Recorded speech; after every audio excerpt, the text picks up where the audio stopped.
कुछ ॾींहं अॻु 24 तारीख़ सर्किट हाउस खैरपुर में ॿिन्ही धुरियुनि जो फ़ैसिलो थियो जेको सिजाद कलेरी ऐं ॿिया कुझु उजण बिरादरी जा माण्हू क़तलु थियल हुया ऐं कलेरी बिरादरी जा माण्हू क़तलु थियल हुया। उन्हनि जो जरगो हुयो जेको नंगावती तकरार तां शुरू थियो।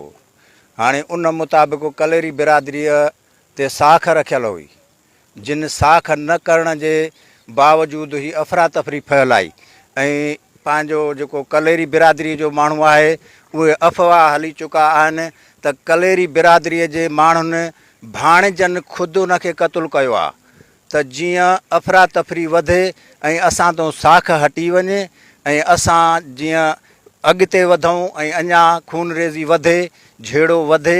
कलेरी झेड़े खे वधाइण था चाहिनि, असां झेड़ो करणु नथा चाहियूं। हू रोज़ बरोज़ काई न काई ॻाल्हि वधाईंदा था अचनि। फ़ैसिले खां बाद में 2 ॾींहंनि जे गुज़रण खां पोयां हुननि छा कयो, बेदर्दी सां ग़रीब गाह करे रहिया हुआ। उन्हनि खे क्लाशननि जा बट, जीथरनि जा बट हणी तमामु सख़्तु ज़ख़्मी कयो। जेका पीर बचल शाह खे बि ख़बर आहे उहा शिकायत पीर बचल शाह ताईं वई ऐं साख बि पीर बचल शाह वटि रखियल हुई, जंहिं साख जो हुननि जवाबु ॾिनो।